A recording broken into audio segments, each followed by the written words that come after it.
And here we go. Thank you all. Thank you very much. Thank you. Please, hold your applause. I used to laugh at the old sitcoms where they'd have the laugh tracks, and after a while you listen to it, you realize it's the same thing just played over, and there's maybe 3 or 4 tracks with different laughter or different response from the audience, and they just rotate them. And I used to think for the actors that must get really old. After a while, they like so sick of hearing the same. Anyway, I should have some laugh tracks on here. I don't have laugh tracks. I have applause and gunfire. Wait a minute. Well, that's a good beat. So, hey, let me try. Let me see if this works. So, this is a joke for Susie. Good morning, Susie. Did I tell this yesterday? Why are Rudolph and Dasher coffeeholics? Why do they spend so much time drinking coffee? You ready? Because they are Santa's Starbucks. Oh, hold on. There we go. Let me try it again. Yeah, all right. Yeah. That's the only laugh track I have, and it's not very good. So, I apologize. I'm still, as you can tell, battling this cold, and it is slowing me down in the morning. But we are here. Welcome to Pondering. Great to have you aboard. What is Pondering, you ask? It is a show where we ponder things. We think them through, and we do so from a Christian and biblical worldview. We welcome other views. We just ask that if you disagree, you not be disagreeable. We do this every weekday from 7:30 a.m. to about 7:50 a.m. Eastern Standard Time.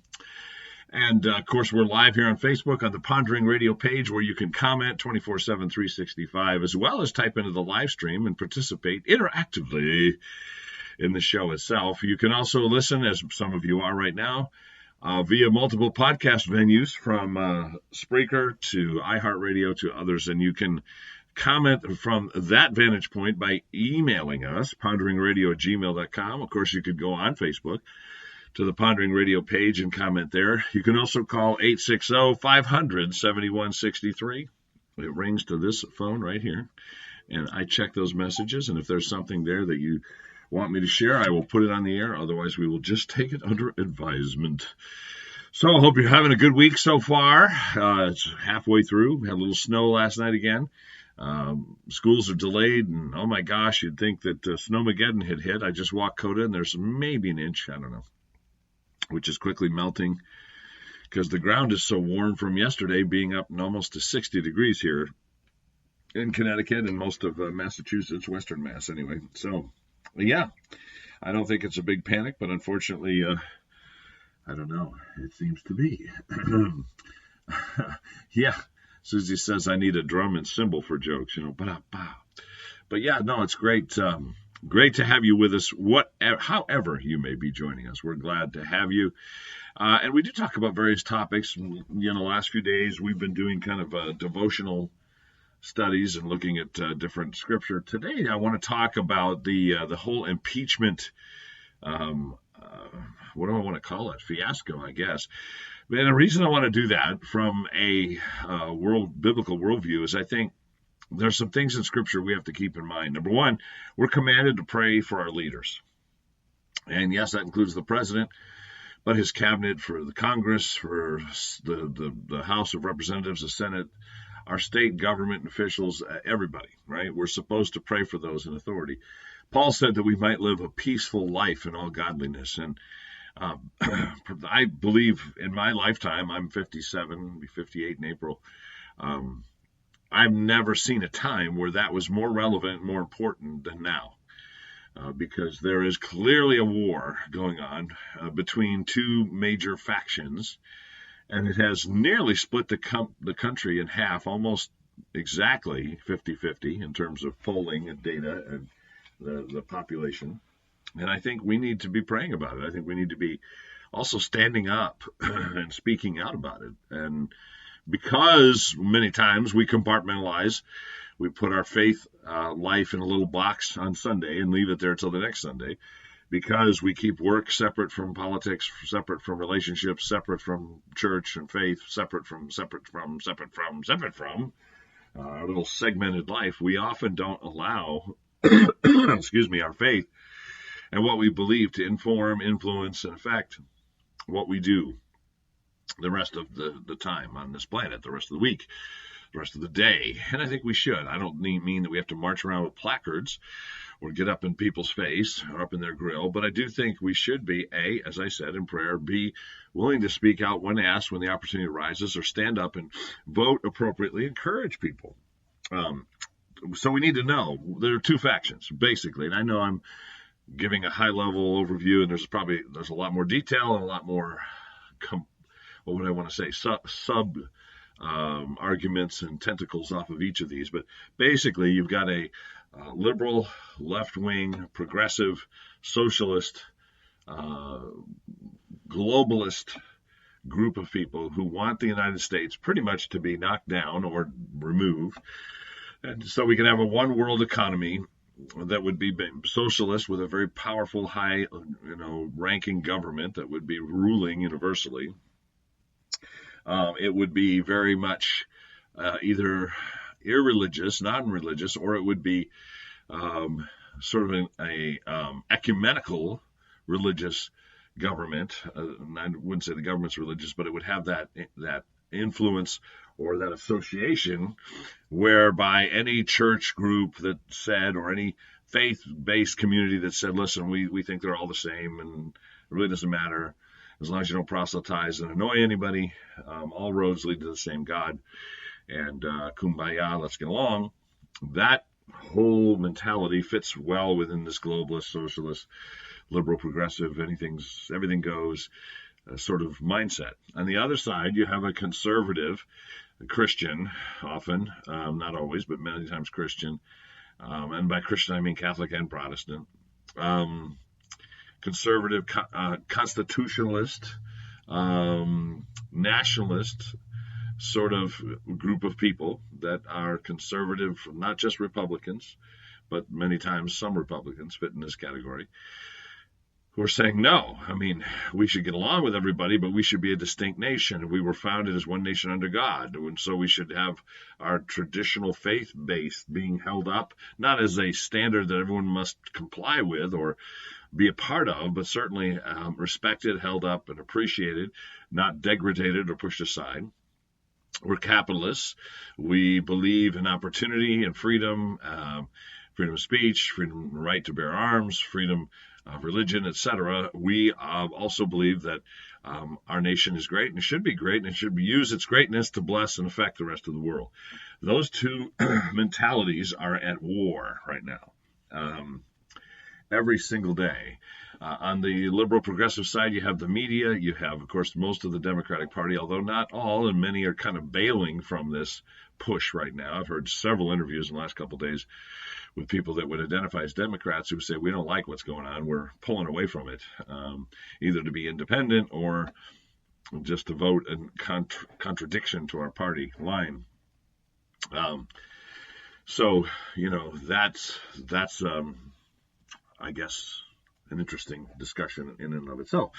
But you have that, the Democratic Party, you have the media, most of the national media, MSNBC, NBC, ABC, CBS, they're all kind of together in league with this globalist, socialist, liberal push, okay?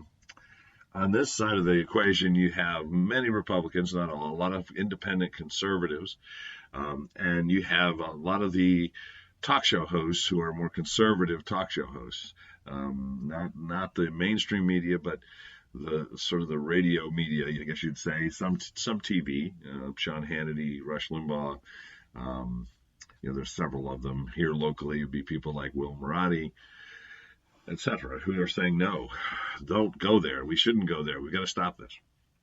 The impeachment of President Trump, which yesterday was and the day before was being hallowed as a wonderful achievement, hasn't happened yet, but they've drafted articles of impeachment, is nothing more than a fruit of this war. It is a product of this war I just described. And what we should be careful of as believers, especially as we pray and we think about these things and talk about them, we need to be careful just swallowing what we hear on the little news bites at the top and bottom of the hour on the radio or on the 6 o'clock news at night on some of the major networks. If we listen to those things, we would hear very simply this. President Trump wanted to get rid of any competition in the next election. And so he bribed the president of Ukraine to investigate Joe Biden and his son so he could discredit him and win the election. So he has abused his authority by using his authority, and manipulating a foreign leader to get his way. And they consider that, high crimes and misdemeanors of an impeachable offense.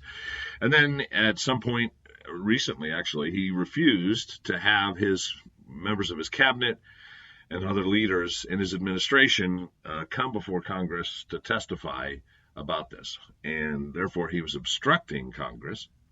And that's the second article of impeachment, that he's obstructing a congressional hearing and process. And that's another crime and misdemeanor, and he needs to be impeached. And if that's all you heard, you would say, wow, yeah, this guy, got to get rid of him. He's like a dictator. Enough already. But there's much, much, much more to the story. Now, we all don't have time to listen and read and search out all the rest of it, but we always should be thinking, is that it, really? That's so, and especially with someone like Joe Biden, and I don't mean to be insulting, but the idea that President Trump would feel threatened by Joe Biden in terms of, if he becomes the nominee for the Democratic Party, I think is kind of silly, because Joe Biden has lost repeatedly when he's run for president in the past, and is definitely having some senior moments just about every day. And most people, even in his own party, agree he doesn't have a chance. So to think the president was threatened, had to get rid of him through illegal means is a little bit of a stretch. But listen, even if you embrace the idea and believe, good morning, Jean Marie, if you believe that the president felt like he had to get rid of Joe Biden, and so he bribed the Ukraine with withholding aid in order to investigate Joe Biden so he could get him out of the race and win, even if you think that's his motive, and that there are 1,000 holes in that argument, by the way, I won't take time to go into. I don't have the time, but I will say that even if you embrace that, there's no high crime and misdemeanor here, and I'll tell you why. The investigation into Joe Biden and his son, and how his son got a job in the Ukraine, working in an industry he'd never been in, making $86,000 a month for not doing anything really, not even having to be on site. That investigation started long before Joe Biden announced that he was running for president. And there were many other factors being investigated regarding Ukrainian, the Ukraine and its meddling in the last election, as well as potential meddling in this next one. And those things were also on the president's list, to the point where the president of Ukraine offered to look into corruption. If you've heard the phone call between the two presidents or listened or read the transcript, before Joe Biden even came up, there was discussion of the corruption and how to look into it. Another fact that doesn't get much media coverage is that the president gave them aid, whereas under the Obama administration, aid was withheld from them during this whole time of Hunter Biden and Joe Biden and so forth, even when Russia invaded them and took a third of their country away. We gave them nothing. And we've since given aid during President Trump's administration to the Ukraine. Even if you believe he initially withheld it or whatever, we've given it. And there's no official investigation other than Rudy Giuliani and our own people doing the investigation. So the argument is just full of holes. So even if the president wanted to do that, my point is there were other factors in terms of Ukrainian corruption affecting our country that the president had a mandate to look into as our chief executive, our commander-in-chief. So, and he has every right to look into any corruption anywhere with any country involving our people and our leadership, whether or not they're running for president. Let me put it a different way. The fact that Joe Biden's running for president does not exclude him from being investigated for what seems corrupt. And that would be true of anyone else and all the others being looked into, besides Biden, which again you don't hear about in the press, by President Trump's administration. So even if you think his motives were impure and evil, he had every legal right to look into what happened with Hunter Biden. And he has an obligation to look into that, as well as many other things and other people, which he is and has been before Joe Biden even announced he was running for president. So the first article of impeachment is, there's no legal basis for it. It's a political move. Obviously, based on the facts, I'm not just giving you my opinion, based on the facts, there is no reason to impeach him for that other than as a political move to distract from the fact that the candidates on the Democratic side are very weak, including Joe Biden. As far as obstructing Congress, the president is under no constitutional obligation to send his administration or himself in front of Congress to answer questions based on a legal action he took. There's nothing that would require him to let people testify or come testify himself. So to impeach him for obstruction of Congress is constitutionally ridiculous. So what's happening is these two sides I mentioned are fighting. And as God's people, I would hope that we would basically be praying for peace, number one, praying for the president, number two, praying that truth would win. And I think as we look back at our history and the founding fathers who were primarily Christians, we could say that the truth would be more with the Constitution than with a globalist kind of socialist mentality that's more atheistic or ecumenical in its mindset versus Judeo-Christian in its mindset. I would hope we would see the difference between the two and pray and speak out in support of the values that we uphold as believers. This side wants abortion on demand before, during, and even after birth. This side is against it and believes that every child has a right to life.